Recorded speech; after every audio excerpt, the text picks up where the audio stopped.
All right, in 3, 2, 1.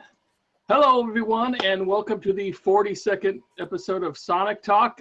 This one, we're just going to experiment and try a little bit of video for once. Well, some of us are, anyway.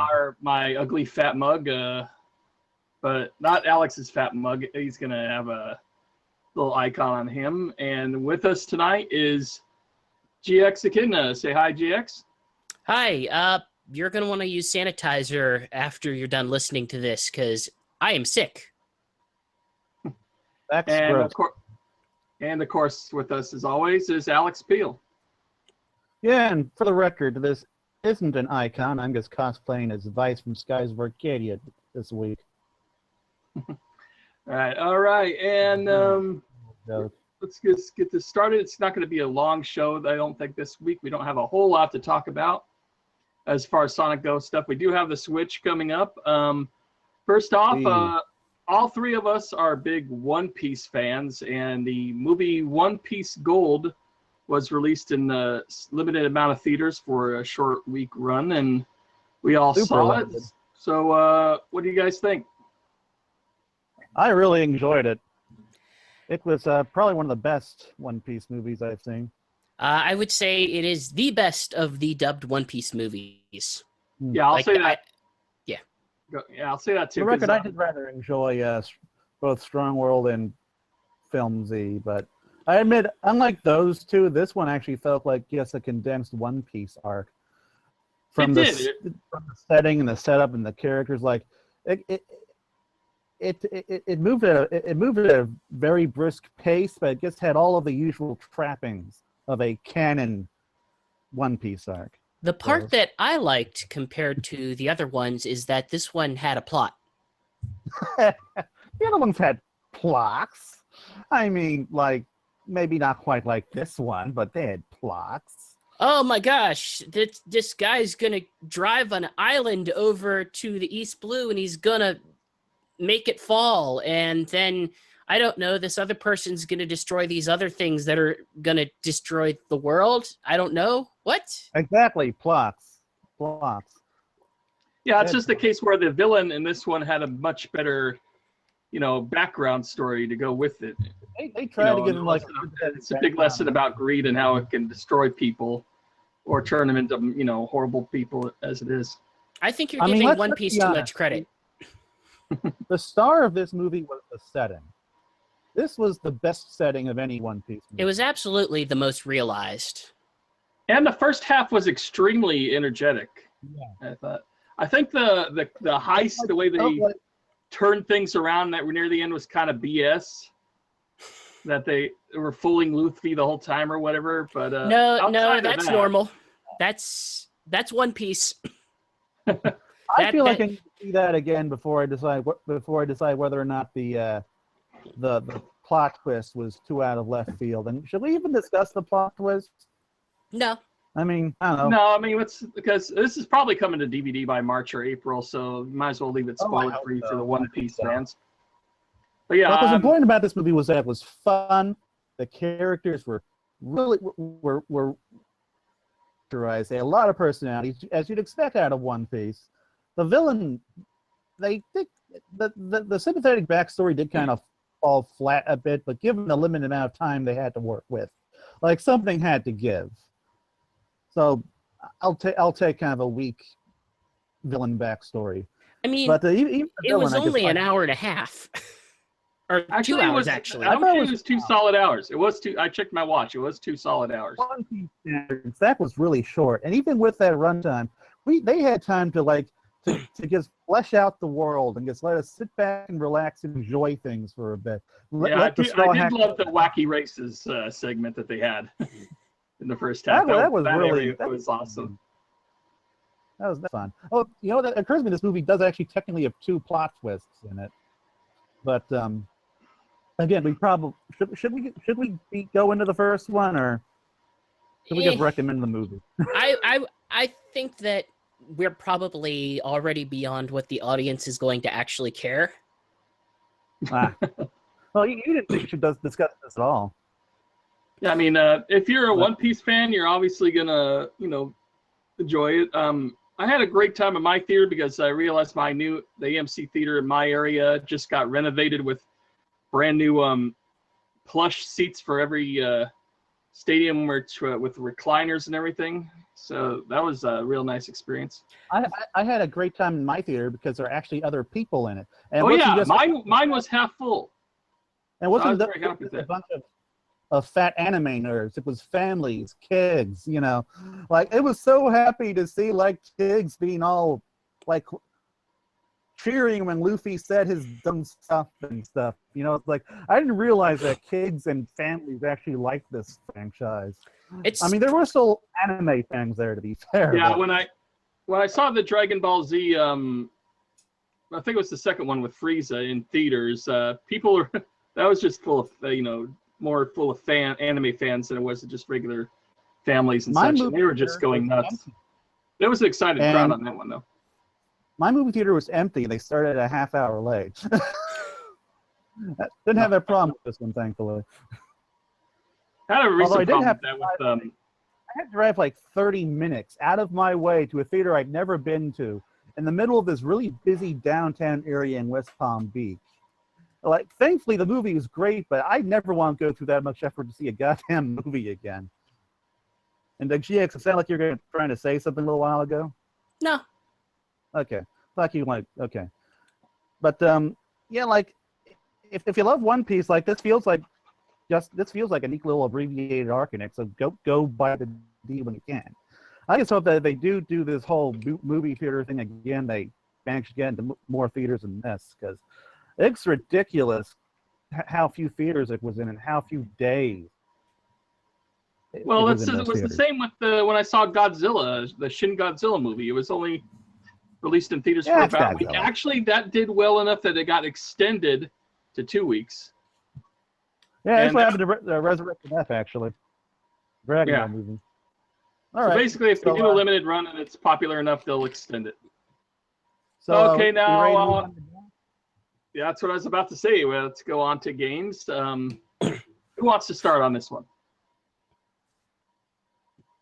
I think GX should start. I nominate him. I mean, I've got a bunch of things that I could be talking about right now. I did finish Pokemon Moon, which I'm very pleased because it's the first Pokemon game I have finished since the original Silver. Oh, wow. I am well, I guess technically I also finished Leaf Green, but I'm kind of grouping that in with the red, blue, yellow type stuff since it's basically a remake. But I am very, very, very, very happy with this generation of Pokemon. I feel like they approached almost every major criticism that I had with the series, and I don't know too much else that they could do to really push it forward in terms of things that I would personally want from it. I have both versions now, and if they release it on Switch, the Pokemon Stars rumored or whatever it is, there's a very good chance I will buy it. If for no other reason than hopefully better frame rates and nicer visuals. But yeah, I mean that was the reason that, given in Eurogamer, the guys who originally posted that rumor, why the game ran so poorly on 3DS, because it was basically made to be ported easily to the Switch. Oh, those things are crazy polygonal model. My mind stopped. Those things in terms of polygonal models are crazy. They have no business being on 3DS. I'd say some of them may not have any business being on a new 3DS, but they're there. And whenever you display more than, let's say, 5 models on the screen at a time that look that nice, the whole thing just chugs. Man. But every time you talk about this game in front of me, I guess I get this urge to play it. Oh, it is a good one, though. It is. Well, there's so much else I need to play on this system that I'm just trying to hold off, because the last thing I need on this thing is another RPG. I also rented and finished Game of the Year for, I believe, at least Giant Bomb Doom. Ooh, That that's intrigued fun. me because that doesn't seem like a GX game to It me. is not. It is not. I am not a person that's really experienced with shooters. I don't necessarily. The themes that shooters tend to go for, the motifs that they tend to, things that are involving war or outer space war or modern warfare war or I don't, that kind of stuff. It just, that those type of motifs just don't interest me, and most shooters don't interest me. But I mean, you get to a point where everyone's saying, oh, this is a great, amazing game based on this retro series that has, most importantly to me, it actually has a bit of a snide sense of humor about it, which it definitely does in the first couple hours. I kind of like... Oh, okay. Sorry. I mean, I kind of like the game. I don't play a lot of shooters, and I would not consider myself great at them as such, but I kind of liked it for what it was. I just don't feel like in my top list of the year, I would not put it in like a top 5 for me. And honestly though, my top list is Dragon Quest Builders, Phoenix Wright, Rhythm Heaven, Pokemon Moon, and then Paper Mario kind of ekes its way onto the bottom purely based on writing. Poor Paper Mario. My biggest problems with Doom was that it's a really fast-moving game that's intended to be at least somewhat difficult, in a game about blowing up a billion demons with giant guns. Or your bare hand. But no, not really your bare hands. You sometimes get a chainsaw. Tell me you weren't doing all. Yeah, that's true. No, you're right. That's true. You do have a lot of finishers, but the loading times kind of get to me. If you die, and it's not the hardest to die, but it's not the easiest either. You have a good bit of time between the game itself putting everything back together and taking you back to your last save. And in a game that's designed to just move as fast as it is, having that gap between dying and then coming back really bugs me. Yeah, I get that. But besides that, I mean, a lot of the game is a bunch of kill rooms. They're big kill rooms. They're big kill rooms that are very complex and have a lot of different layouts and organization, and you'll occasionally get a power-up to them. But most of the game is, here's a series of kill rooms that are connected. Also, find a way to navigate through this weird either hellscape or laboratory scape. And that kind of got to me after a while. It just, I felt like, from my experience, it was a really good 3 or 4 hour game. But once I got to like 8, 9, 10 hours, then it was really just kind of pushing my patience a bit. I did see it through to the end. It kind of sets itself up saying, well, we'd probably like to make another one of these. I mean, we're not closing the door on anything. But, I mean, there are parts of it that are funny. Like, it has... The best way I could probably describe it, it has like a Metalocalypse sense of humor to it, where it's kind of violent for violence sake. It's kind of badass for badass sake, and just, it sets up the serious, weird, kind of overwrought premise, and then the behavior of the main character, the proverbial Doom guy, he just kind of goes through as it, I don't care. Like, the very first cutscene of the game is a character giving you exposition about what's going on, and then your character just ripping off the communication device and throwing it across the room. Like, there's parts where, like, once you get to hell, switches are, your character just shoves a skull into a hole. And it's funny. it's funny and amusing, and it kind of fits with the attitude of the game. I just feel like I'm kind of going into it as I'm maybe looking for more of that, and it didn't give me as much as I wanted. It gave me a reasonable amount within the time I played, but I kind of wanted more of that. And what I got was a heck of a lot of killing demons, which it's fine for a while, and then it's done. I also feel like it's a little bit interesting to bring up that I recently purchased, one might see on the screen here, a 3DS, or I'm sorry, a 2DS. There's actually a pretty good deal that you can get a refurbished 2DS on Nintendo's online store, which you kind of have to get to from the bottom of their website. It's weird. But basically, you can get a 2DS refurbished for $60, which is not a bad price at all if you either need an extra or spare 3DS device, or you just don't have one yet. I kind of spent a little bit of time with it the last 2 days. I had only gotten it yesterday, so I think the best comparison I can make is I have a Game Boy Micro, which I like. I actually beat Pokemon Leaf Green on it, and I really enjoyed just having something small and easy to take with me. And I kind of view the 2DS in the same way. It's maybe not the system that you want to play most of your games on, but it's kind of a backup system, as kind of a novelty, as something that you can just throw in your bag. To me, it's a nice extra thing to have.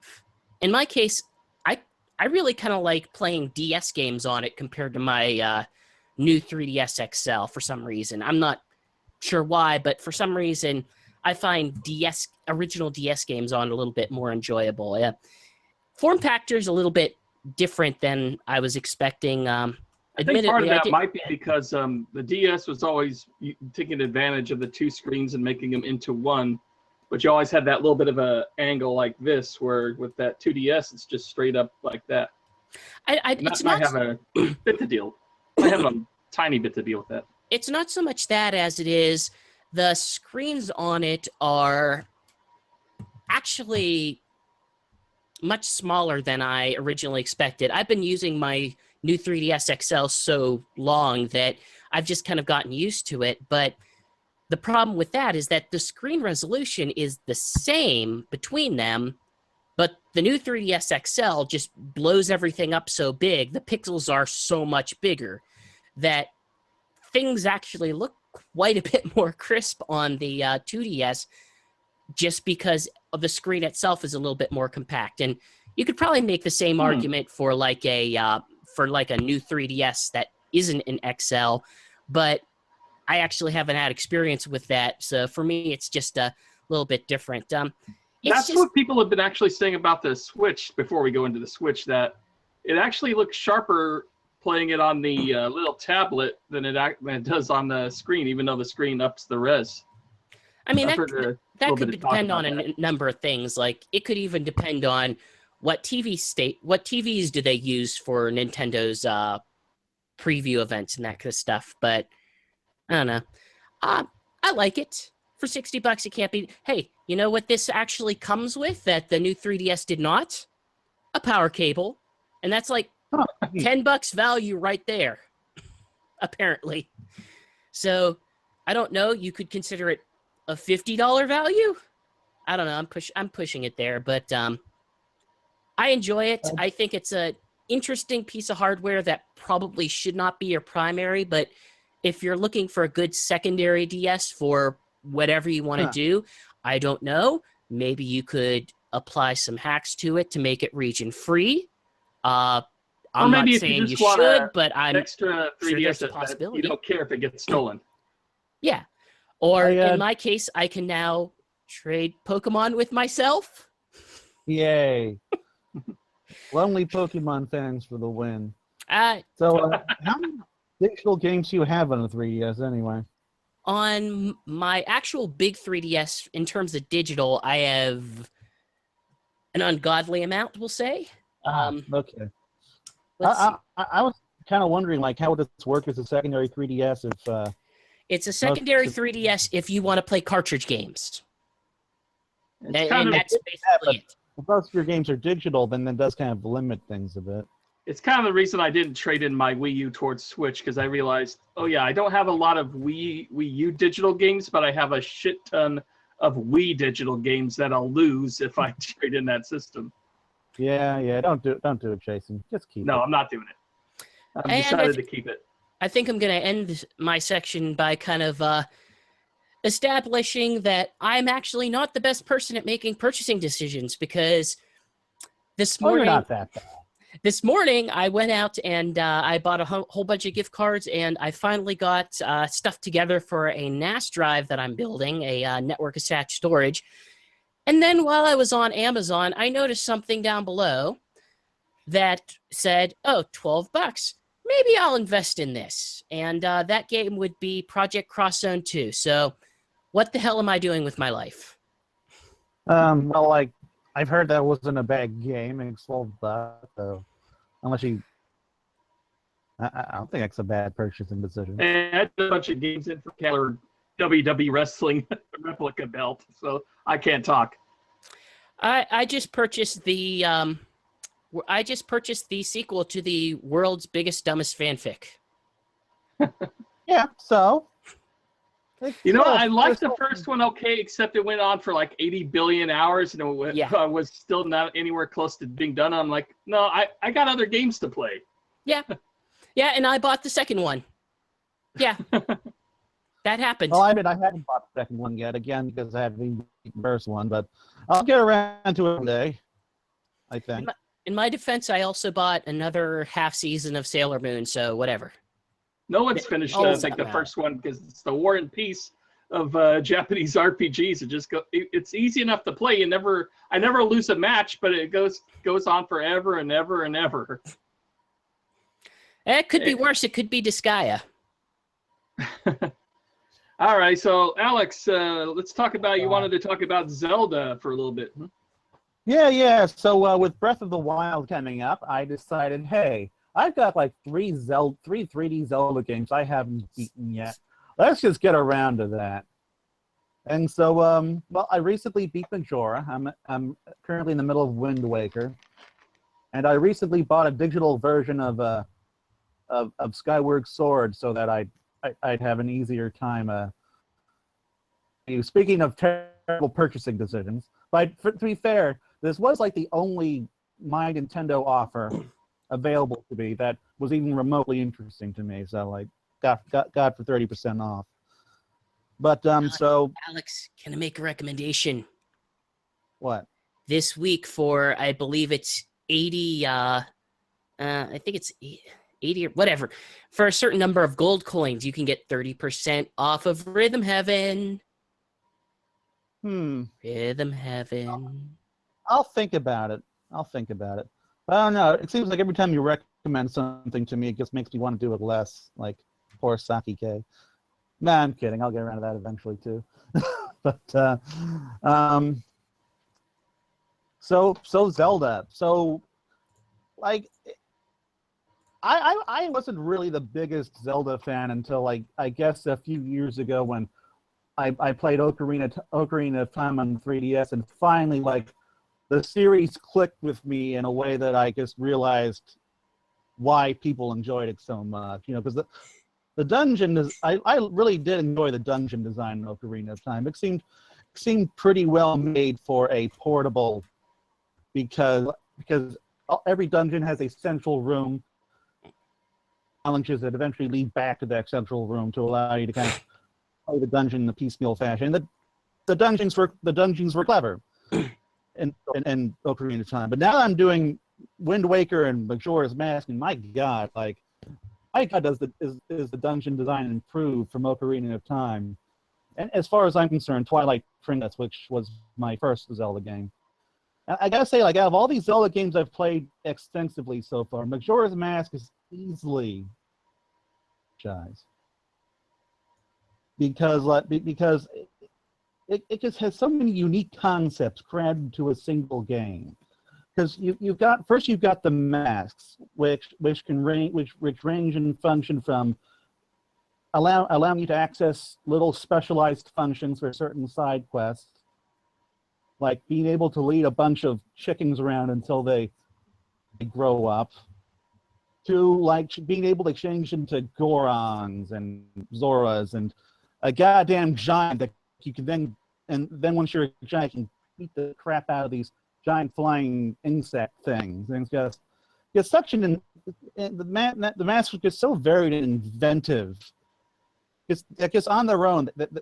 These are probably the best set of items in any Zelda game that I've played so far. There's then there's the 3-day cycle, which we're like we're used to.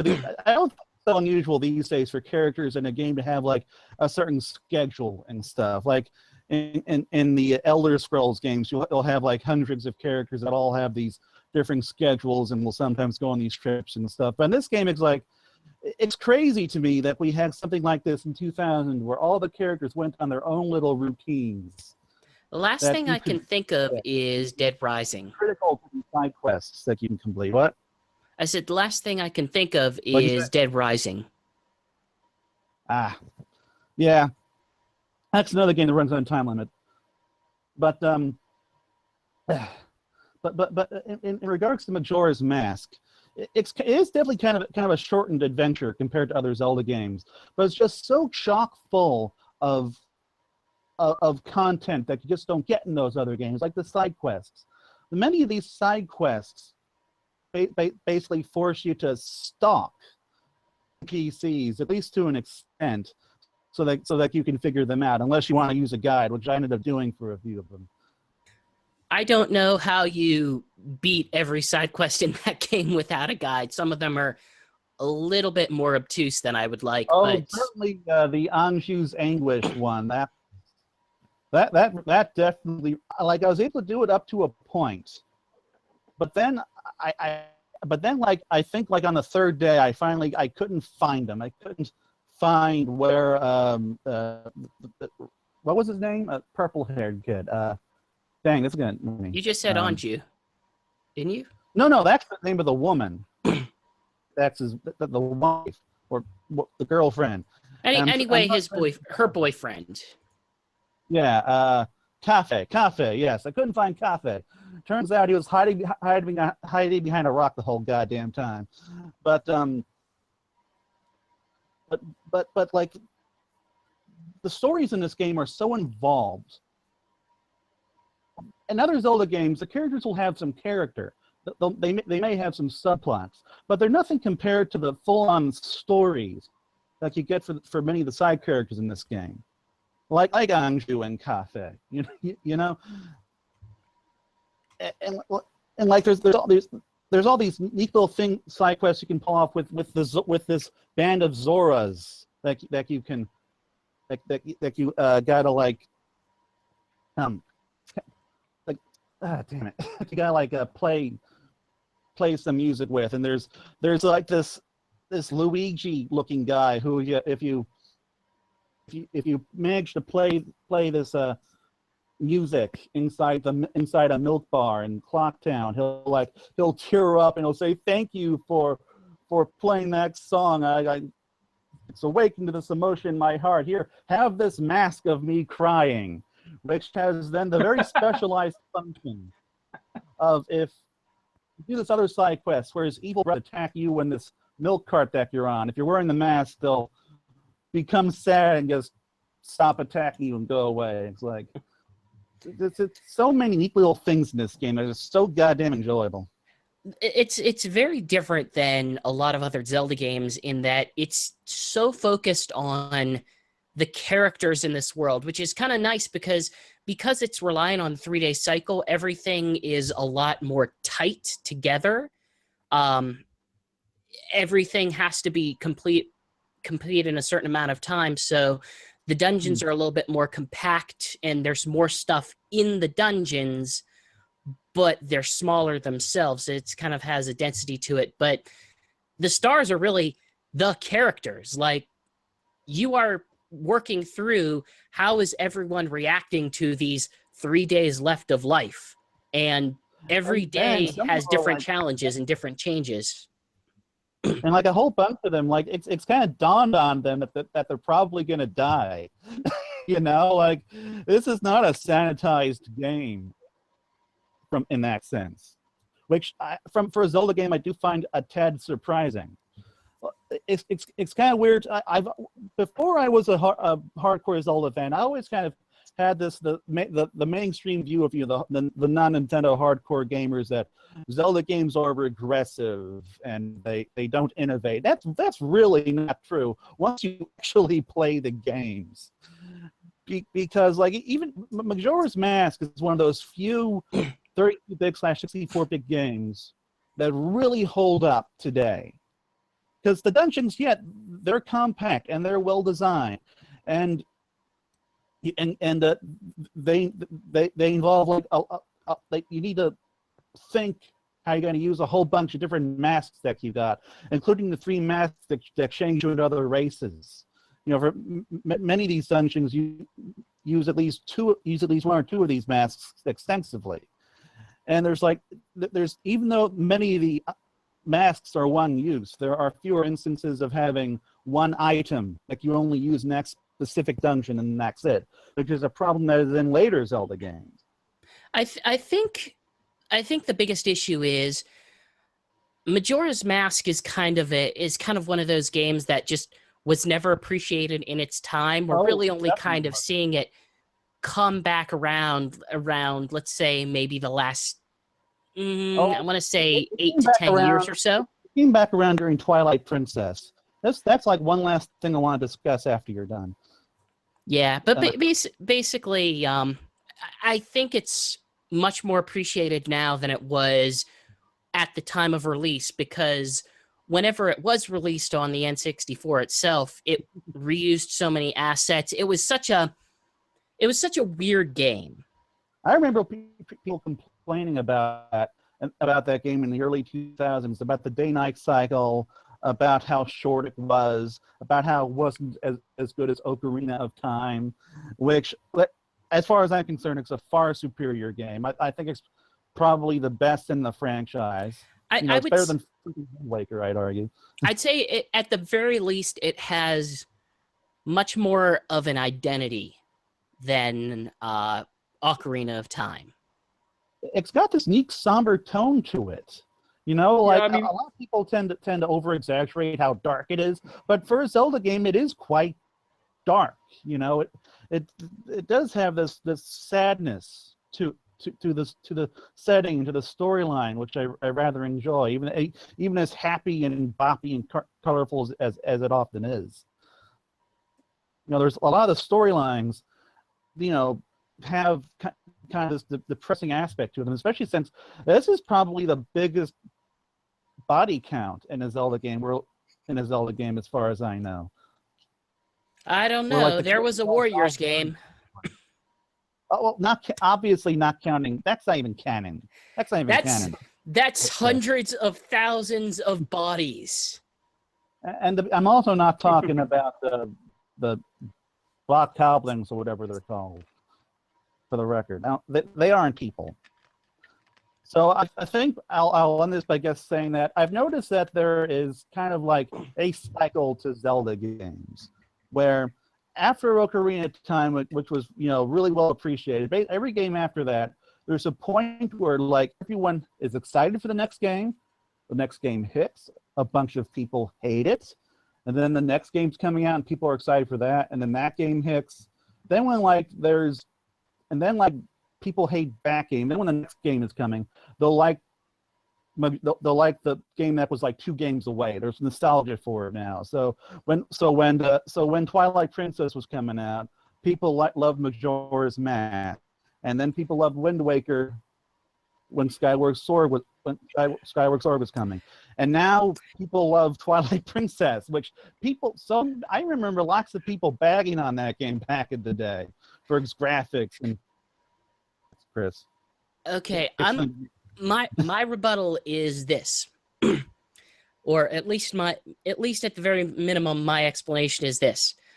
whenever the game Yeah. gets released, everyone has access to it. And I think what you're describing sounds quite a lot like the biggest problem with Zelda is that Ocarina changed everything.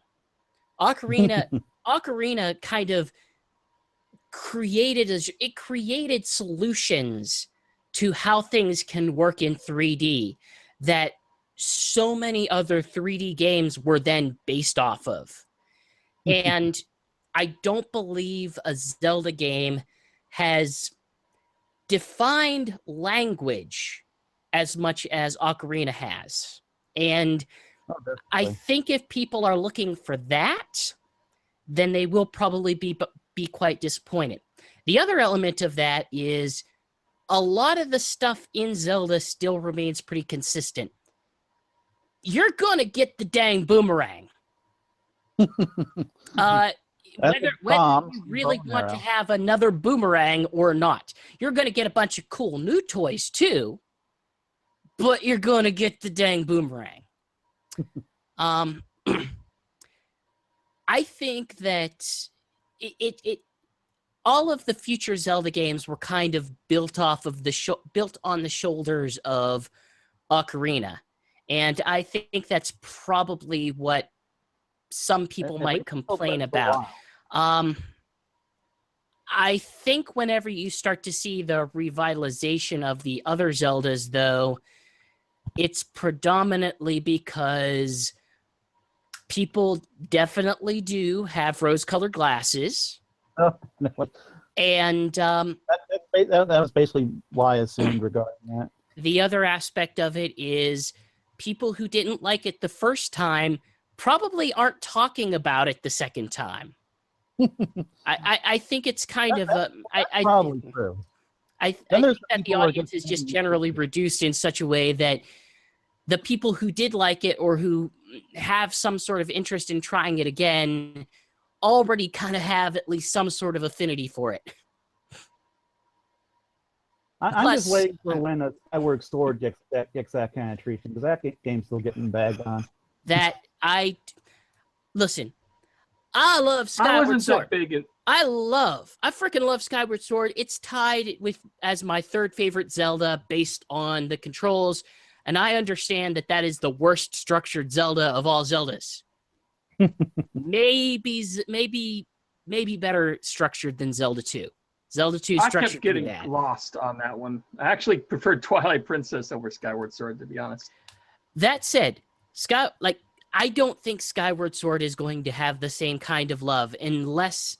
No, I just don't, because I don't think that people like motion controls. I think that the general public has issues with motion controls, and unfortunately, I don't think you can have that game without motion controls. That game is built on the back of motion controls. That game is good because it has motion controls. But if you don't like motion controls at all, then you're not going to like that game.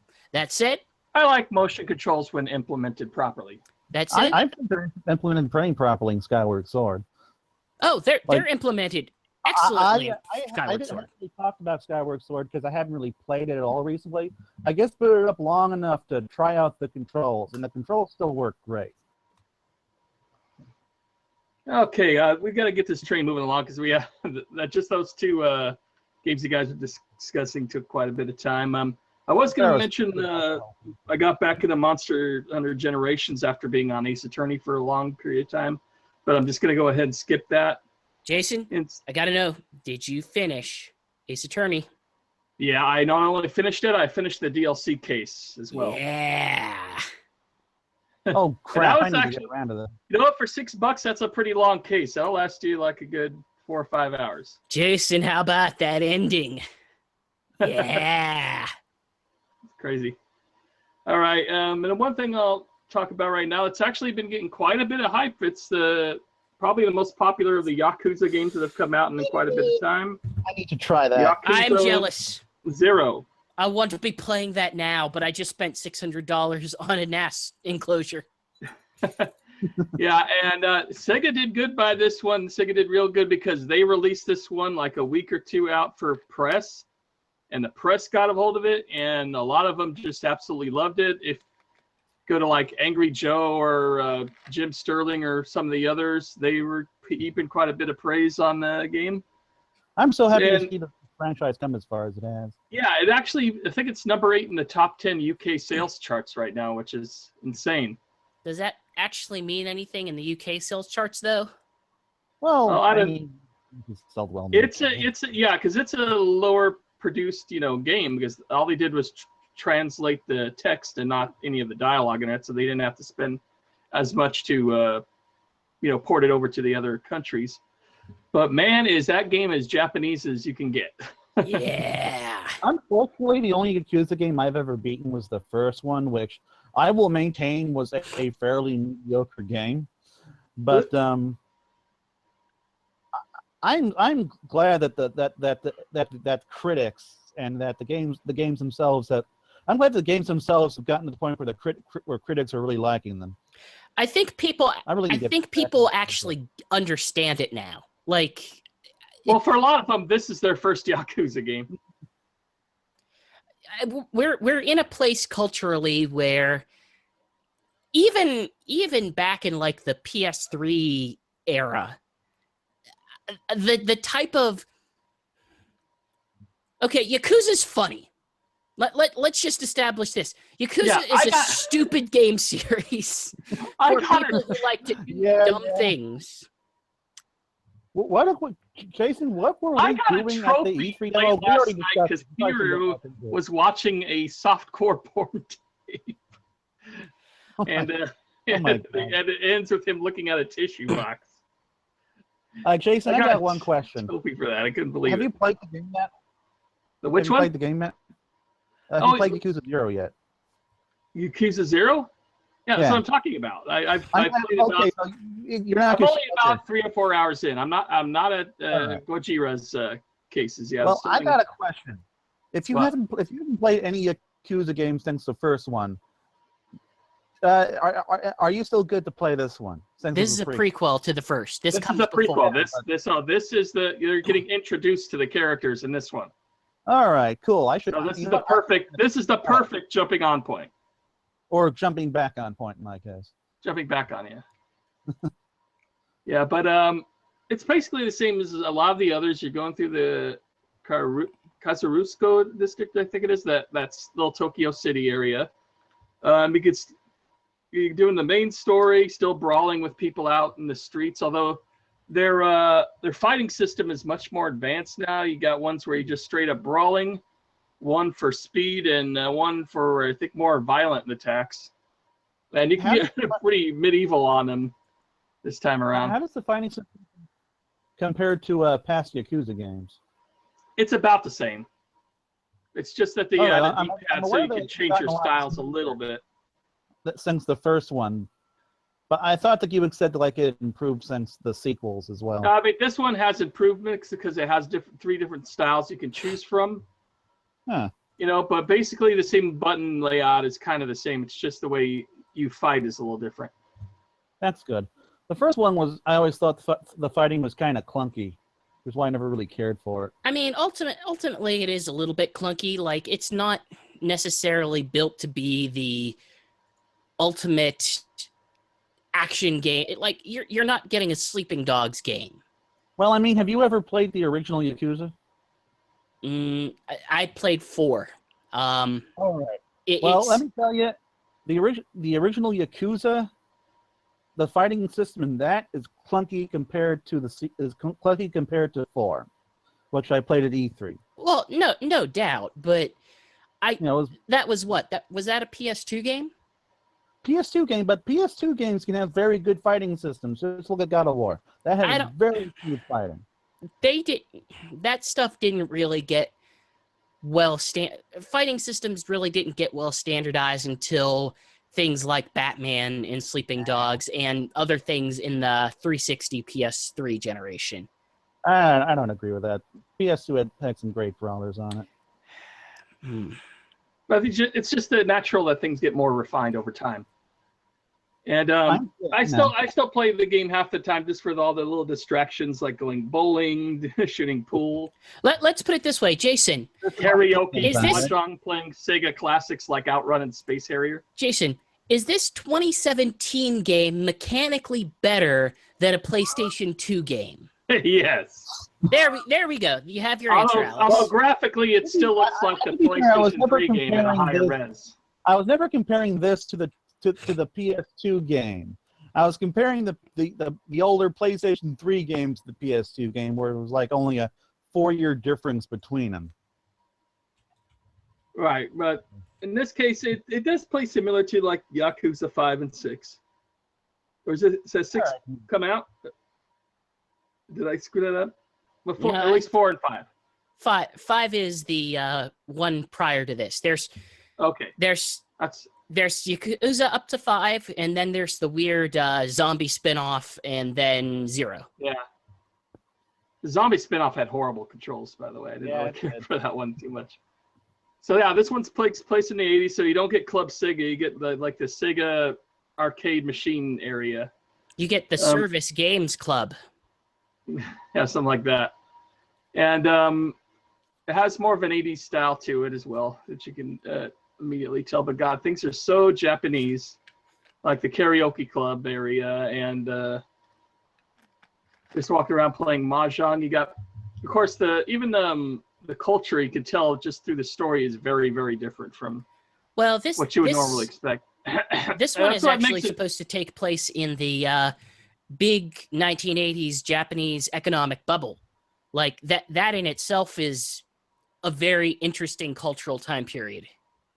Yeah, I mean, if you kind of want a game that's where you want to experience some Japanese culture, this is a really good game to jump into. Yeah. Go on. Like I said, I'm only about 3 or 4 hours in. I still haven't gotten to. I think his name is Gojiro. The other one. Gojiro, yeah, the guy with the iPad. Yeah, I haven't gotten into him yet, but like I said, I'm enjoying the time I'm on with it, and it is a little bit of an improvement over the first two. But well, if you played 4 or 5, you've pretty much played this. You're still in the same city, still doing the same kind of things. It's just primarily story and a little bit of the fighting mechanics. I did get the business edition, which came with the card holders, the little business cards in them as well.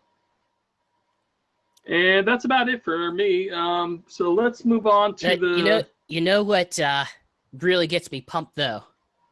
What's that? The fact that God only knows what he was talking about, but god dang it, Nagoshi was on stage on that presentation.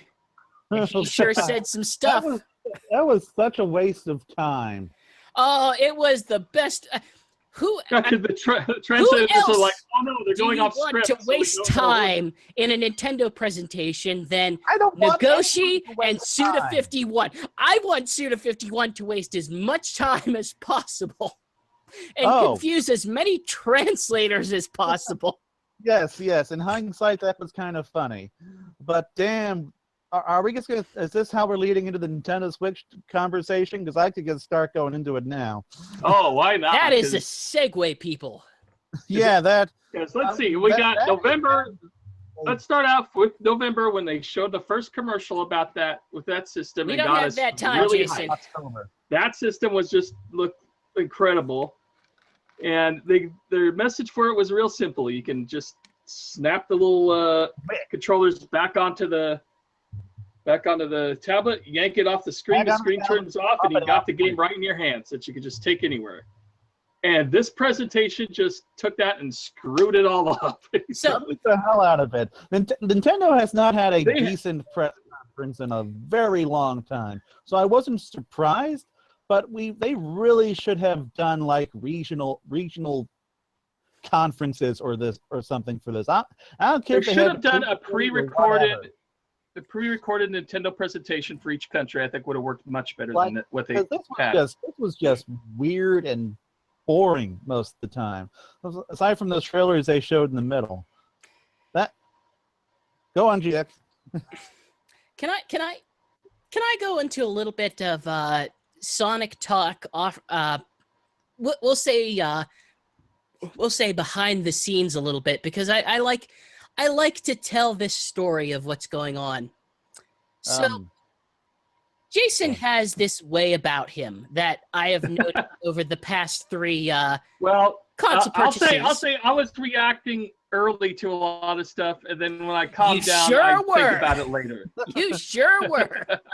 So back way before, we had a situation where Jason was thinking, I really should sell my Wii U in order to buy this PS4 Pro.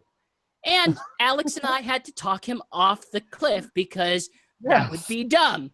Yes. You would be giving up all your download games. There are still Wii U games that are worth playing. Then like he I bought said, I the don't have a PS4 lot of Pro Wii U anyway. downloaded, but And then he was I did freaking not out trade thinking... I did not trade the Wii U. Then he bought the PS4 Pro, and then he freaked out saying, I don't know, maybe I should return this. I probably shouldn't have done. And then he decided, well, I'm going to keep it. No, I did not say that. I remember you being a little concerned that you may have wasted your money at least. I was a little regretful at first until because you were vocally regretful. The main reason I bought it is because it had double the hard drive space, and it was supposed to have a little bit better, online downloadable online speed to it, because the PS4 has very poor online speed compared to the Xbox One, especially for streaming.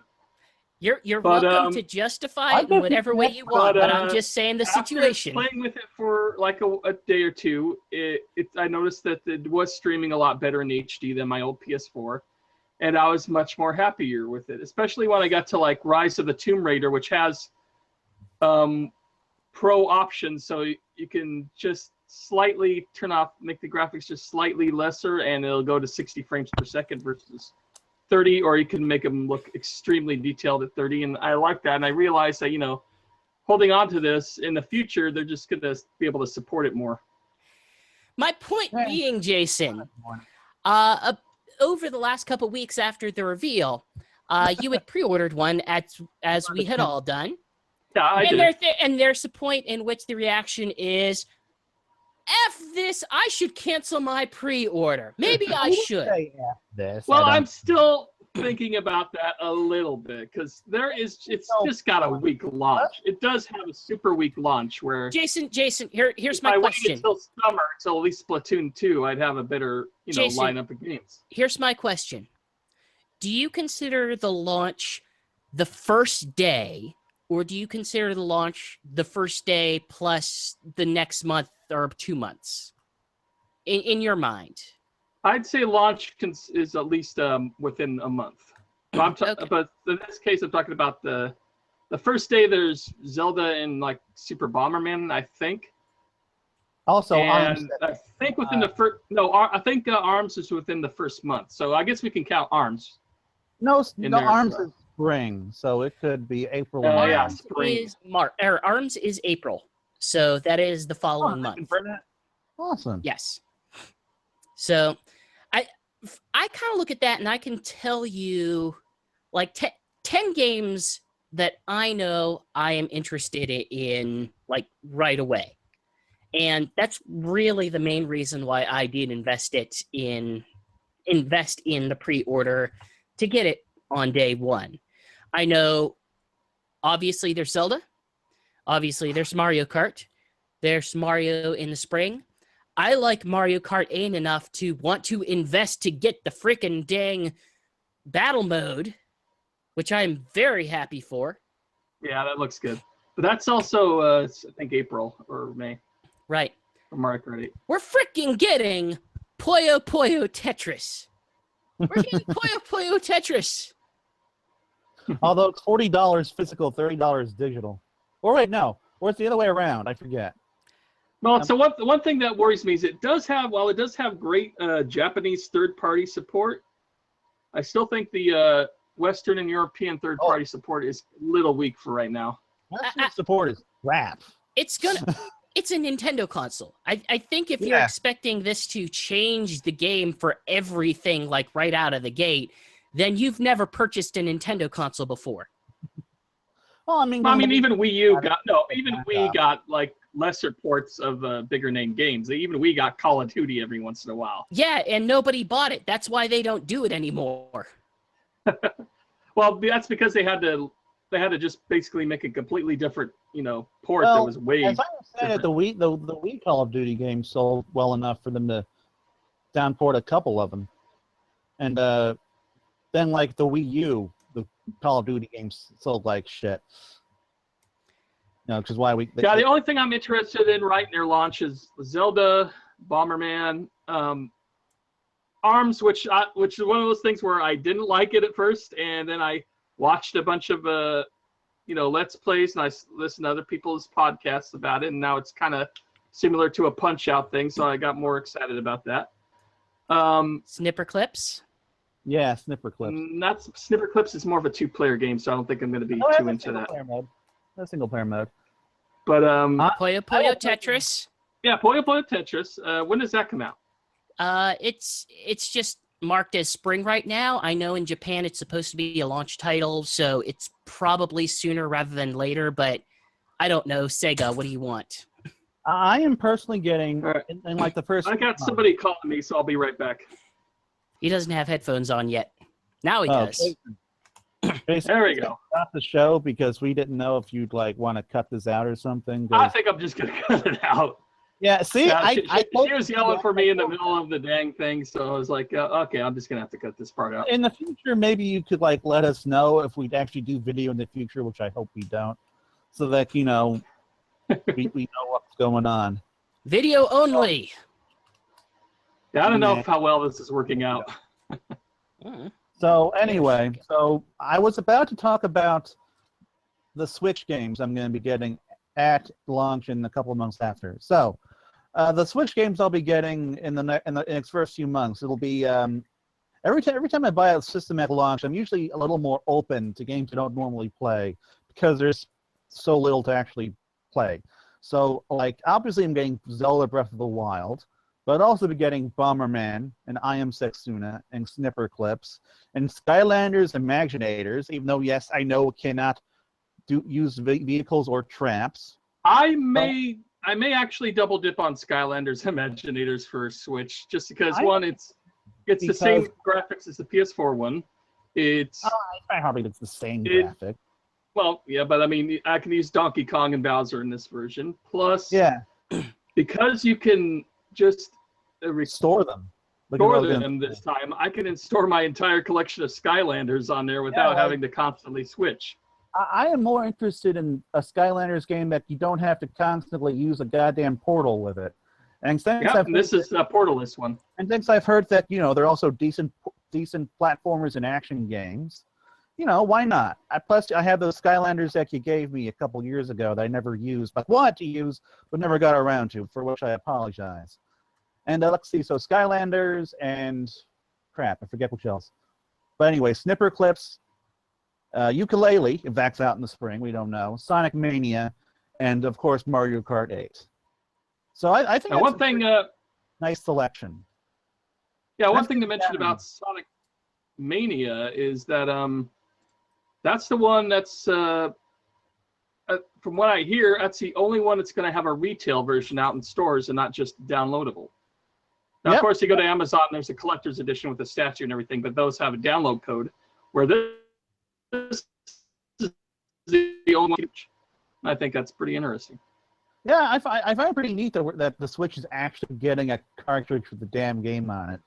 That's surprising. Well, I guess Sega still considers Nintendo platforms to be Sonic's bread and butter, which is about the only thing that made that Sonic Mania announcement not surprising to me. But I think that's a pretty good selection for the first few months, But then again, I was also pretty happy with the 3DS's opening month, so what do I know? I got stuff like Dead or Alive Dimensions, and Pilot Wings for that thing. But yeah, I'm really looking forward to the Switch though, because this thing is designed for my playing habits. I play on portables a lot because I travel a decent amount. I go out a lot. And I also don't like playing on the couch all of the time. And so I like to move around. And so with the Switch, I can just take the darn thing out and just play it just wherever I want to. Any game on it, which is just so gosh darn amazing. I'm gonna get to play Zelda Breath of the Wild while I'm taking a trip up to Virginia to deal with some stuff for my brother. You know, that's gonna be cool. I could not do that nearly as easily with the Wii U. Okay.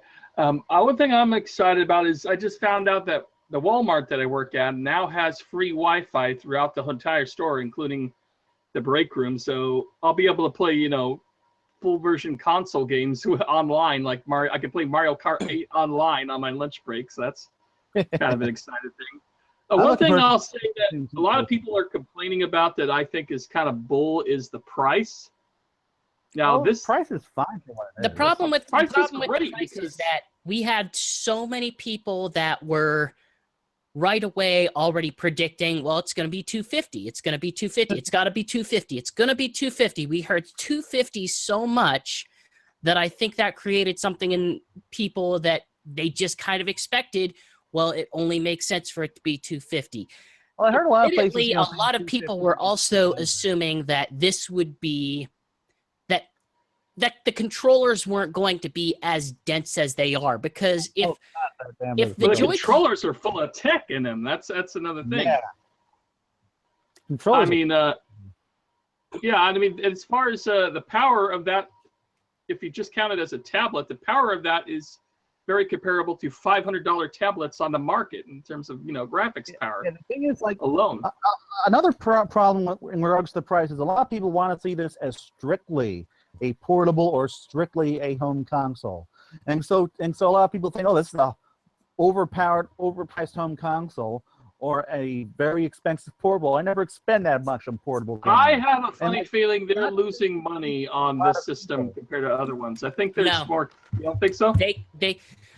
I feel like it's been announced. I apologize, I don't have a source on it, but what are we talking about? They cannot lose money on this like they did with the Wii U. They are not. They are not. The Wii U was built in such a way that tablet controller for them cost them so much to make and include that they just could not make profit on it. And they were still working on the stupid PowerPC Engine platform. I can look at the Switch, and based on what I've heard, and mostly what I'm referencing is Seren McNulty occasionally goes on Radio Free Nintendo, and she is both a game reviewer and a game developer who is developing a game for the Switch. And in her experience, what she has described it as is this is something that Nintendo will be able to lower cost over time. So you're going to also kind of have to look at this as if they can pass that savings on to the consumer later, that's a very Nintendo thing to do. That's what they do. That's what you do with consoles, is that you start it higher and you'll eventually get it lower. Yeah.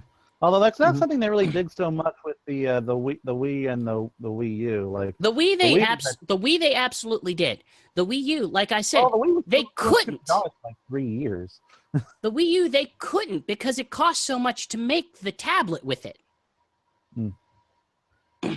But in any case, as I was trying to say earlier, I think for a lot of people, it just hasn't sunk into them that this is both a portable and a console, and they can't just cram it into one category or the other. And a lot of people it just seems to me like there is more tech in this, and there's more like an expensive tech in this than in the Switch itself than there is in an Xbox One or a PS4. I may be wrong on that. I mean, yeah, those are more powerful, but they don't have all this, you know. They can't turn themselves into a little tablet and do all this other stuff. Probably the most advanced console, relatively, that Nintendo has made since the GameCube. I mean, yes, it's underpowered compared to PS4 and Xbox One, but as a portable device, the tech is kind of crazy.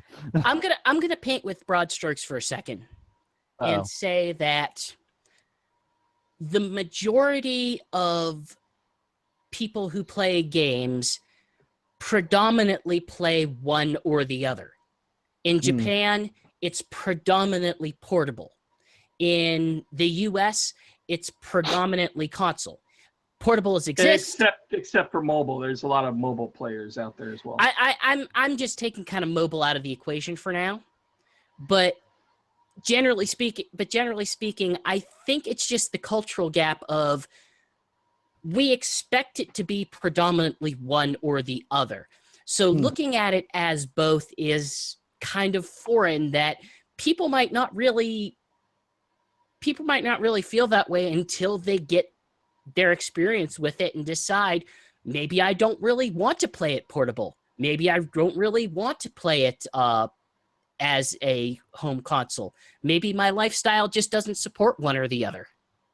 I do think that if anything kills the Switch, though, it'll be this mindset. Like, I do think that these people are probably a minority. But if this turns out to be kind of like the Wii U, where a lot of people just either don't get it or don't care for what they're trying to sell, then this thing's just gonna bomb.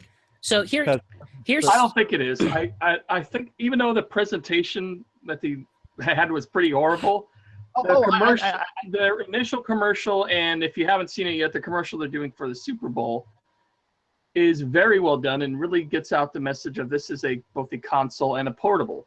I'm just saying, like, by the way, if this is common, if this isn't just a minority of people, then that is for the Switch. The water cooler talk that I've heard around, the Walmart that I work at, along people who are not, heavy gamers, is that they are kind of excited about this. Console.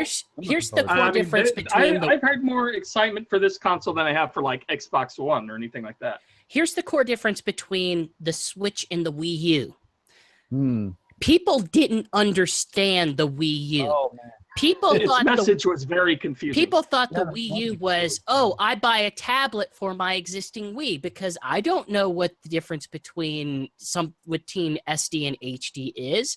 I don't know. It just says Wii in it. It has this extra U at the end. Can I play games on this? Why do I have to buy this whole new console? I don't it was a bad plan from the start, and Nintendo never did a great job explaining why it's important. So with the Switch, and specifically, their messaging has been great so far. Here's the thing. If you go by their commercials, their messaging is excellent.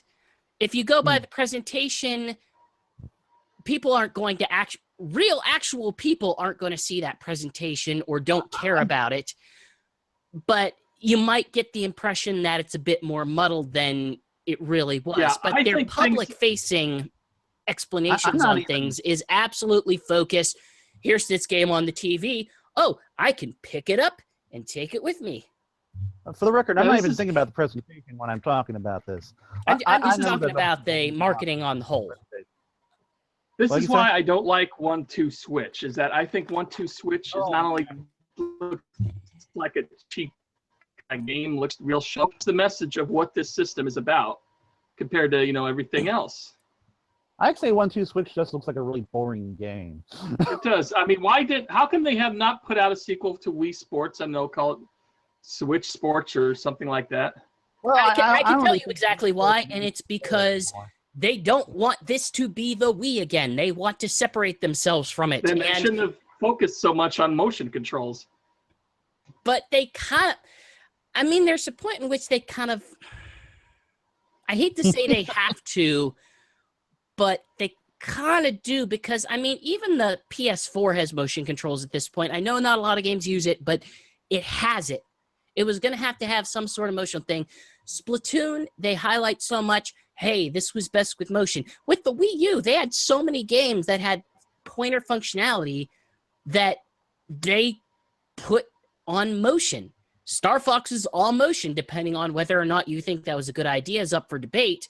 But they were all in on that. They thought this is the ideal way to play this game.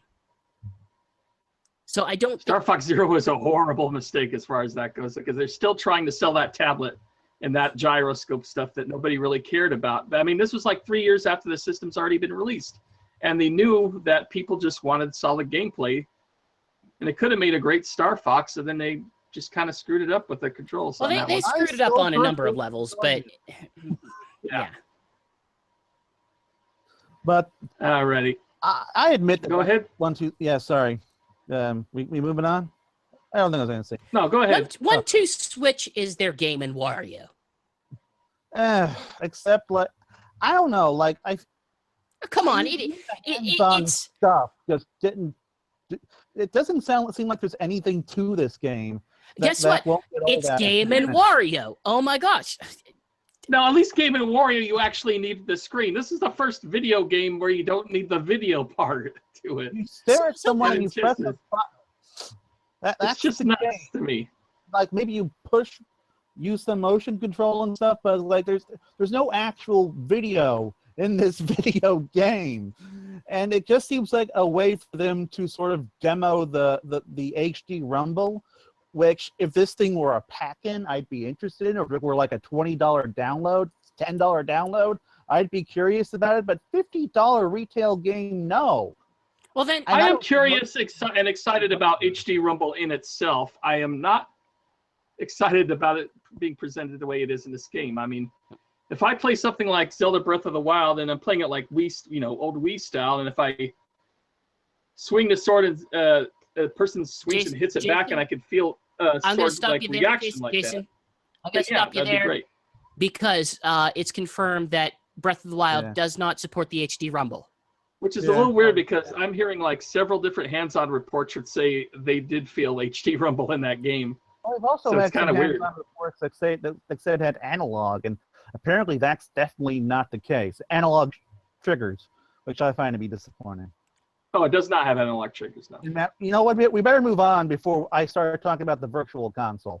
Come on, let's move on to Sonic. So no, actually, I was going to say, so you were kind of weird on HD Rumble at first, Alex. Whenever we were having our conversations and stuff.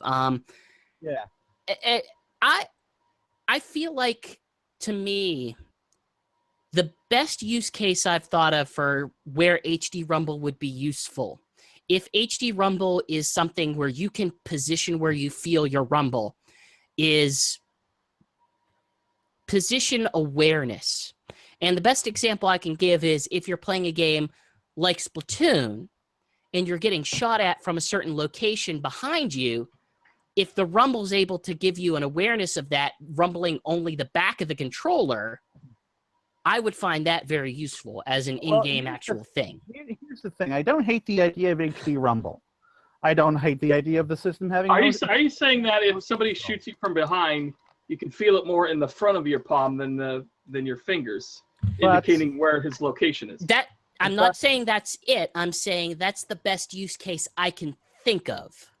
I know. I'm not saying that I don't like HD Rumble. I don't like motion control. I love when Nintendo does these new crazy things.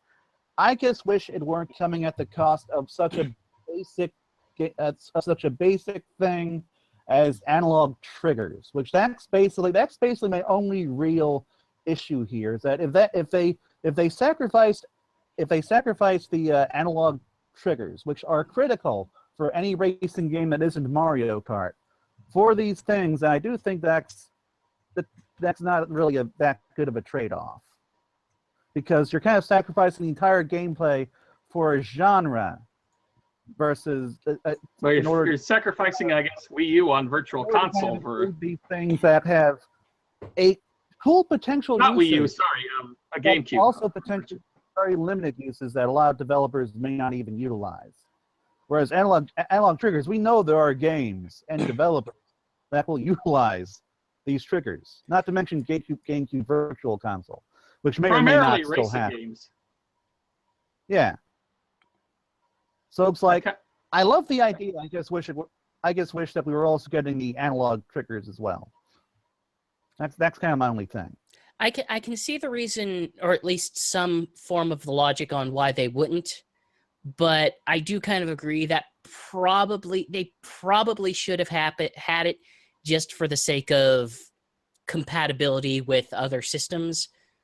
But at the same time, like, it's to a point, it's a little hard for me to sympathize, if only because the games you're describing are games that I would either not typically play on a Nintendo system or I would not play, period.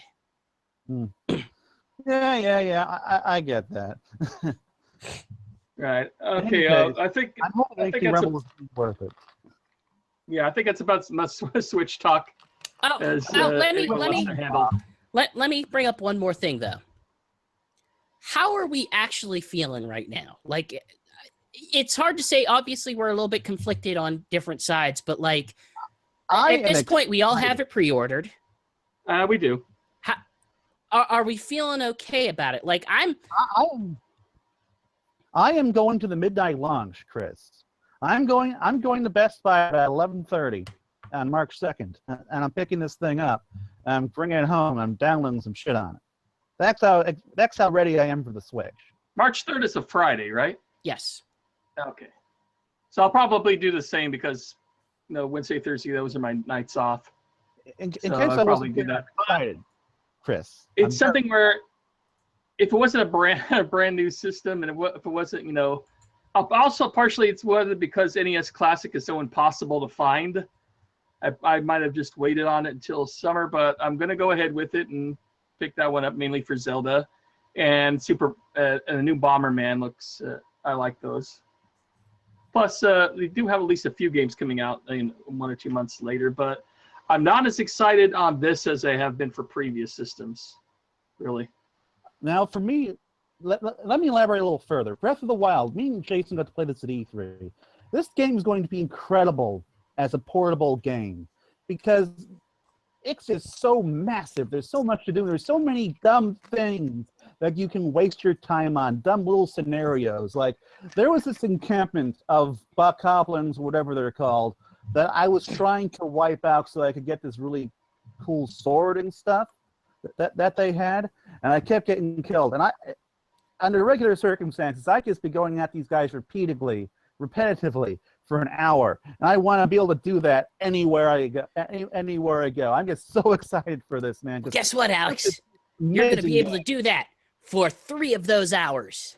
No, I'm going to be able to do that for like way more than that because I have a portable laptop battery that can charge the Switch. Hey, my 3DS lasts about that long. It's not that big a deal. 15,000 mAh. This is what I've got, and it's a little bit similar.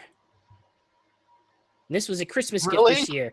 For those people on the audio version, I'm holding up a very nicely designed Pokeball charger for that came out around the time that Pokemon Go came out of 12,000 mAh. Nice. I'm telling you, before the summer, there will be a third-party like clamped on extra, battery thing for that system. They'll make it like 5 pounds heavier. But for those who want battery life, I'm sure there'll be third-party support. When in doubt, Hori's got you covered. Yeah. All right. Well, we really should be going on because God, we have been talking about Switch for a long time. We've talked about Switch more than Nintendo talked about Switch. And a lot more than we'll be talking about Sonic this month. I was hoping to kind of working some Project Sonic 2017 with this. Because let me ask you a question, because I know for a fact that thing is not going to look as powerful on Switch as it is on PS4 and Xbox One. I'm almost 100% sure on that. I mean, how much does it really have to do? It's a Sonic game. Are you going to pick it up on PS4 or Xbox One, or are you going to go for the Switch? I'm picking it up on the goddamn Switch because, again, this thing is tailor-made for me, and I will play it both portably and at home, and I will enjoy that. Now, Jason, my question is, are you basing that off of your belief specs of the system, or are you basing that on something that someone has actually said about it? No, it's just that, this Sonic is going to be like more of a next-gen Sonic title, so I imagine they're going to be pushing their graphical boundaries a lot more than they would Sonic Mania, which I'm going to be picking that up on Switch. I will disagree with you only from I will wait until, E3 to be 100% sure on that, but I have a good feeling it's going to end up being a better experience for me anyway on PS4 Pro than on Switch. I disagree only from the standpoint that I know Sega's general financial attitude towards Sonic. And I have a feeling that it's not going to be a giant jump to make their cartoony head. They pushed for something that's a bit more cartoony. I think if we're going to see any difference, it might be in something like frame rate. And maybe that's about it. But I honestly don't see them really porting something down and putting the effort to port. I see them more porting it up than porting down. Here's the thing. I don't know about that. Like, the Switch will at least be able to run ukulele. You know, we know that, which was a game that the Wii U did not have the power. Yeah, but ukulele looks a lot more simpler than that. Well, we ukulele. Think about Project 7 2017, but Jason, we've seen a cinematic. What are you talking about? Yeah, that's all we've seen about a cinematic. I think that the Wii U will. I think the Switch will be able to render a pre-rendered cinematic perfectly fine. In fact, it might be able to pre-render it better than the 360 because Sonic Generations had screen tearing. That's not what I mean. I mean, we're looking at let's say Sonic Generations on PC with full effects on compared to a PS3 version of that, where it would take a resolution dip and a frame rate dip by quite a bit. I've played a decent number. That's just my prediction. You don't know what it's going to look like before we see it at E3. I've played a decent number of cross-gen games on the Xbox One, PS4. Let me tell you, like if it looks as good when we get to E3, it looks as good on PS4 as it does on the Switch. Let me tell you, those games like Metal Gear Solid 5 and Rise of the Tomb Raider, they ran fine on last-gen systems, yet they still managed to look great on current-gen systems. So long as the game is kind of built with different configurations of hardware in mind, I'm sure they'll be able to make something that looks great on old hardware, especially given how great Super Mario Odyssey looked in that trailer. That game looked great. That game looked really good. Now, if they're only pushing it like they're pushing like Skylanders Imaginators, which isn't too hard because those two look identical on Switch and PS4, then yeah, I'd still go for the Switch version there. So okay. I think we're missing the big thing here, and it's that the Switch version will definitely have more werehog levels. One thing I think we haven't really talked about much in regards to Sonic Project 2017 is the development time. Because it's been about at least 4 years since any Sonic game has come out of Sonic Team Japan. At least 4 years. Not counting no Sonic. That's okay. 3D Sonic game on a console that requires more than a couple months. 3D Sonic Team game, yes, it's been about 4 years. I'm guessing they actually did put work into runners. I don't want to discount that, but I will agree that it definitely is it is a step up from what that game is, and they have taken a while. And no Sonic game has ever had this kind of dev time. Right. Something going on? GX? No, pardon. Okay, I thought I said something bad, but no Sonic game has ever had this kind of dev time, like 4 years. I was doing like a mental check in my head of all the longest possible development times of past Sonic games. And like none of them got longer than 2.5 years, and this one's been running for at least 4, if not 6. Now we That's don't. Crazy.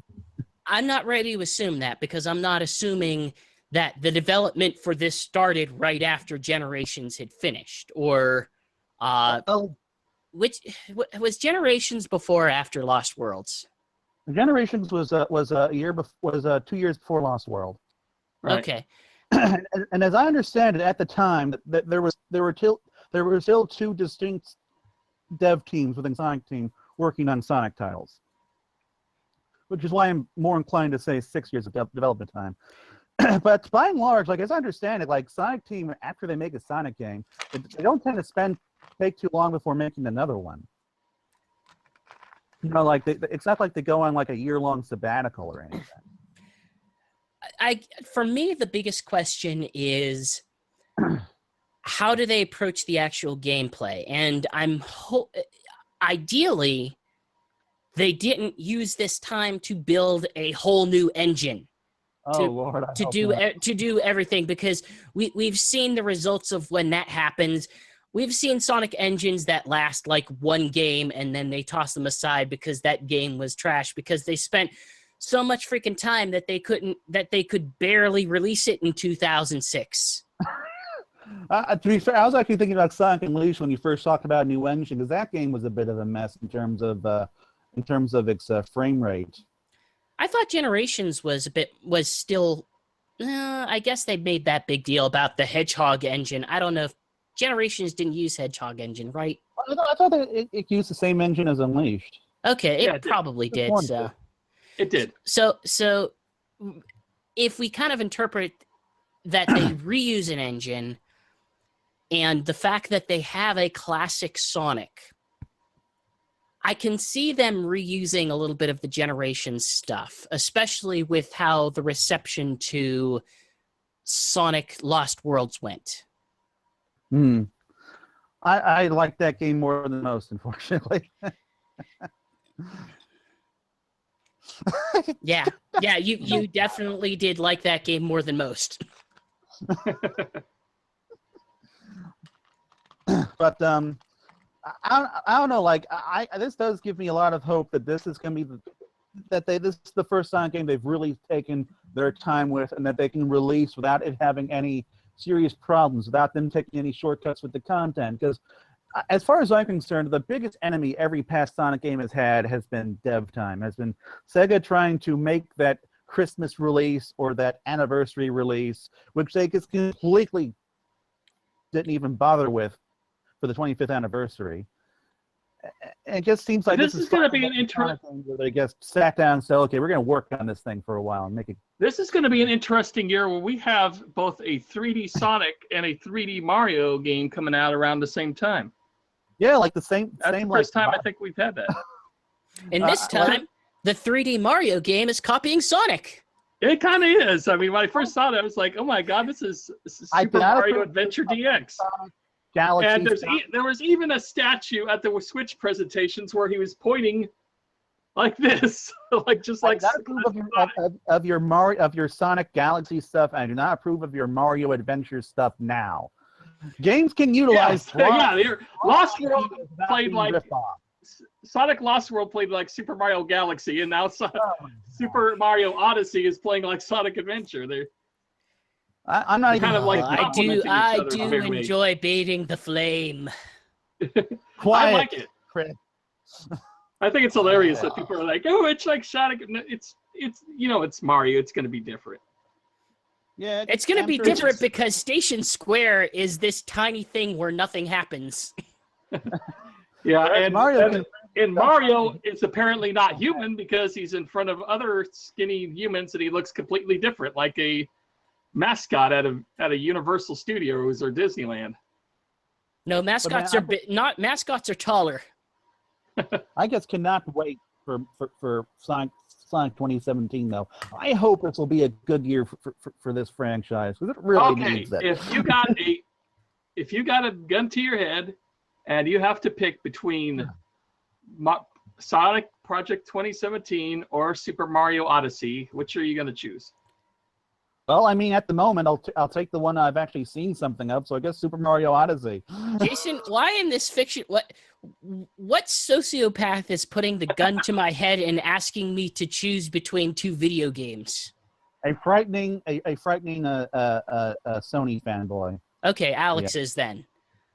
Hey, that makes sense. But honestly, I mean, if you're asking me, I could name a few people, but then I might get in trouble. Don't name actual people, Jason. The problem is you're asking me to judge between the Mario game that I have seen things in and am intensely impressed by versus the Sonic game in which I saw a pre-rendered cutscene that raises serious questions about the tone. It is as dark as Sonic 06, which I do not think we want to see again. No, it doesn't look as No, it does not look as dark as Sonic 06. I don't know what it looks like right now. It looks like we're being more intense, but also classic Sonic. What? What? Didn't it look like it was going into a ruined, exploding cityscape like Crisis City?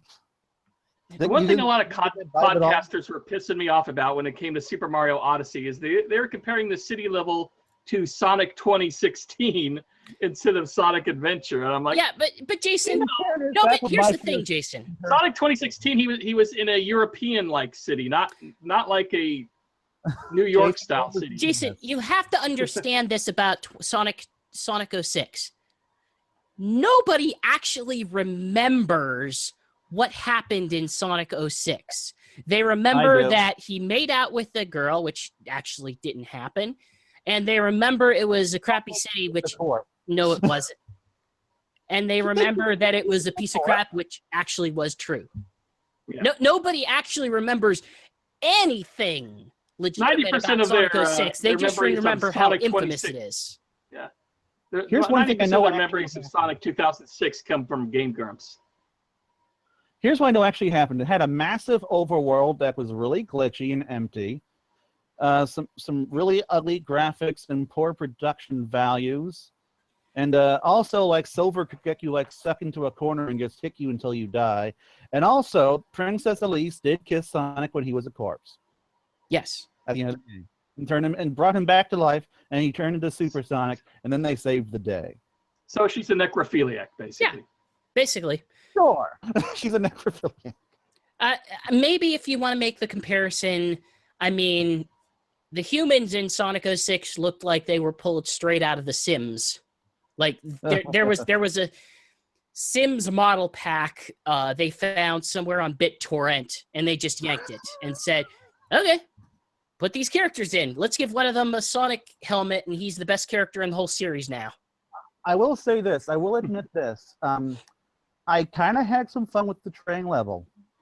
It was probably the least glitchiest level in the game, and I feel like in a different Sonic game it may have not been, it may have been redeemable.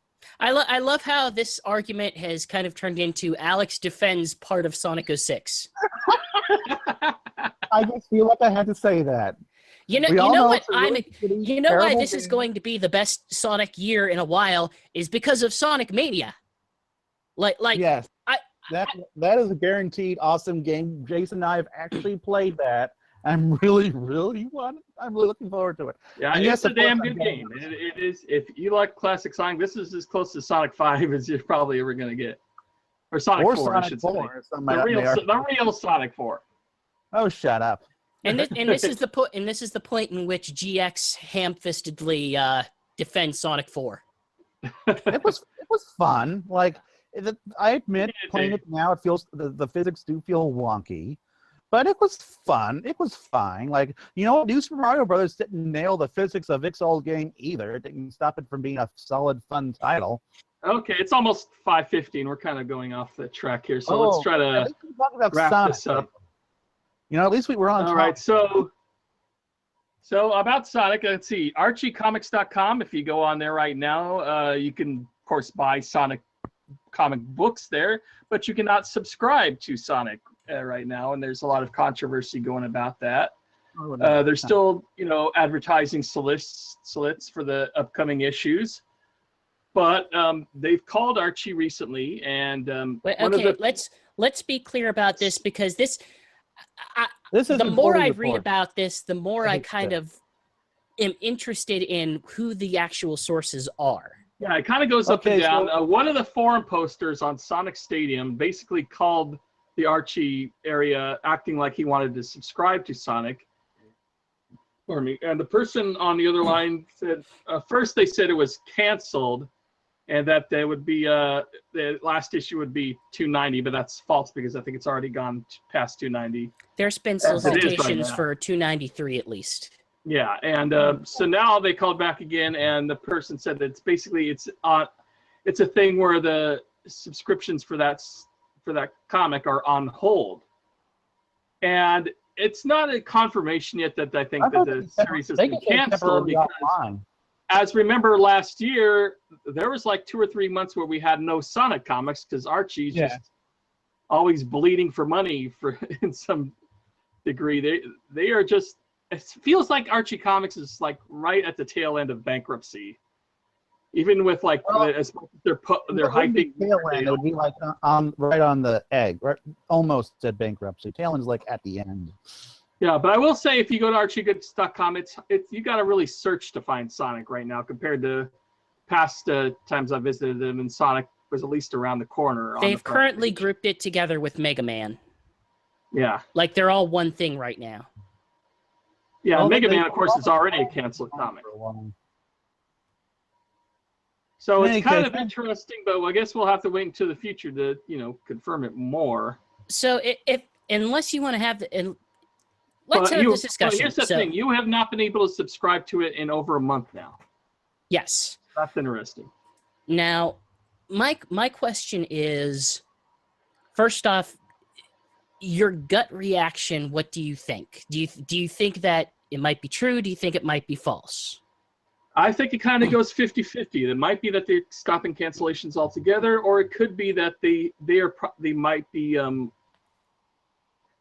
delaying the comic for a little bit. I have a feeling by summertime there won't be a Sonic comic on the new Sonic comic on the shelves for maybe a few months, and then it might go again, or they might just be canceling altogether. I'm not sure.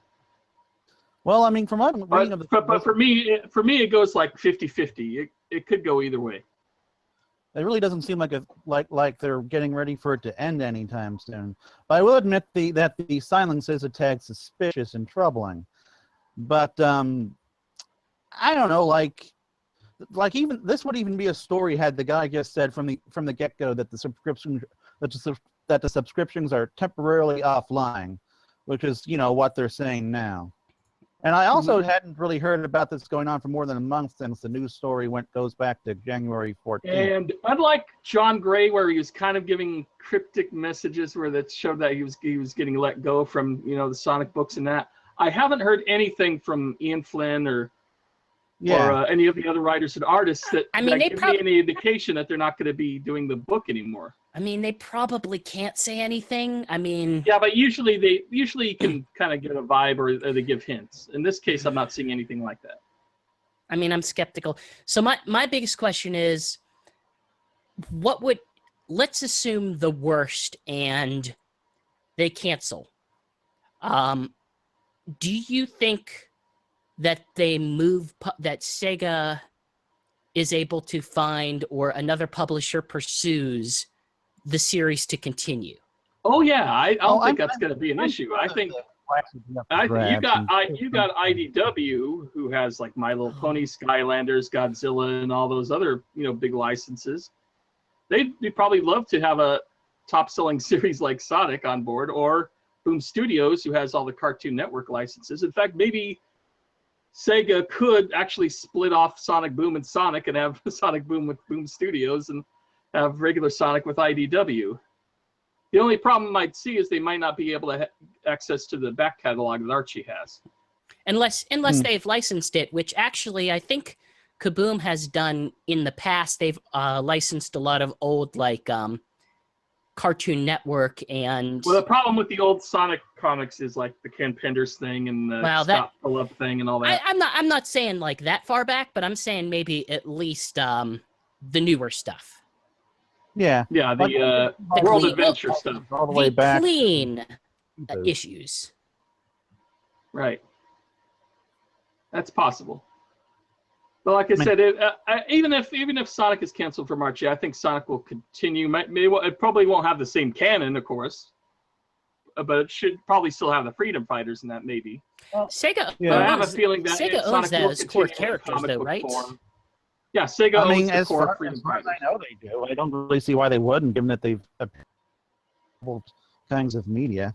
Yeah, Sega does own the core Freedom Fighters, so I still see Sonic, even if Archie cancels it, I still see Sonic continuing with either IDW or Boom or one of those places. And I just hope that Ian Flynn is somehow able to continue writing for it. He's writing the cartoon, so I have a good feeling about that myself. I mean, I don't have a good feeling about the cartoon, so I mean, good for him that he's doing that, but I mean, I would very much like him to continue writing the comics, to follow that wherever it goes, and possibly write cartoons for as long as Cartoon Network or whoever is willing to fund that series, which may not reach a season 3. I don't know. Possibly, maybe not. Cartoon Network hates it. There's rumors that there was a French animator that was already talking about his work on season 3 coming up. I'm like, well, you like light rumor, which which might not be true at all, of course.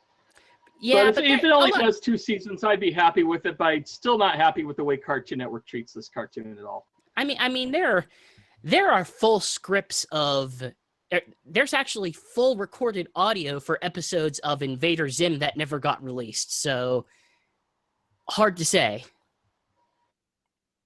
Also happened with Angry Anyway, Beavers, before we wrap up, I'll let you guys know that Sonic Skype noise.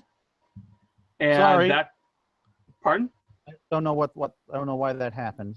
Just popped up. I didn't hear any noise. Okay. Anyway, so like I was saying, we got a little bit of early info for Sonic Revolution 7 2017. It's going to be happening June 11th at the Fiesta Ballroom in Whittier, California this year. And it's going to be our biggest ballroom that we've had for the convention. So as the talent coordinator, I'm already got to start working on getting some people involved. We already got a few guests lined up that I don't think we could talk about yet. I think this week I got to make some phone calls, and it looks like that's going to be a good one. Again, one thing I will say, I don't expect Mike Pollock back again. That was very expensive for me and Ladise and Alex to put together. No, don't forget me. Now, I guess I probably shouldn't talk to you about this here, but it would be neat if there were some, I don't know, some classic consoles they were playing, some classic Sonic games. But we'll just have to talk. Well, about that. I did bring my PC last time, and I had a lot of Sonic games on that. I hear good things about these pizza rolls. Maybe you could have those. No, I don't think we'll be having the pizza rolls there this year. Chris, you should come and do. That's a completely different convention. Hey, if you pay me to go to California, sure. You're funny. You're funny. It took a whole lot of doing for me to convince myself to pay for Mike Pollock. Oh yeah, and this year I'm going to try to work real hard to get Roger Craig Smith, but of course there's no guarantees on that. But I really want Roger, and I really want Nika Futterman too. But, by the way, they have been doing great with her character on the Sonic Boom this year. Sticks. I've really enjoyed the writing. It's not quite as funny this year, but last year was kind of a Seinfeld funny where there wasn't a lot of major events happening or anything. It's just random stuff happened. Where this year, I think the writing is much more solid, even if the jokes aren't always that hilarious. So with the Sonic Revolution 2017 stuff, is that all of our business? That's pretty much it. That's going to wrap it up for this episode. Okay, where can they find you, GX?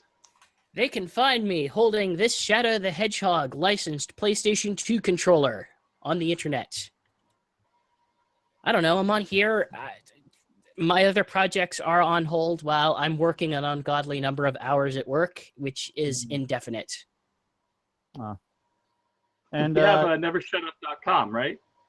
Yeah. Eventually, we'll get together and be able to have episodes of this show on there so that people can subscribe on iTunes and other places where podcasts are enjoyed. Right. And of course, you can find me and Alex on Sonic Stadium, where we sometimes write. And of course, we cover the E3 and Comic-Con events because I live out in LA and I'm able to do that. Recently. But things have finally freed up for me, so, I'd like to start writing for other websites again, just have other pressing concerns to deal with first. All right, and I think that's going to be it for us this week. And until next week, we'll see you later. Thank you very much. See ya. Peace out, y'all. Bye-bye. Goodbye forever. And that's it.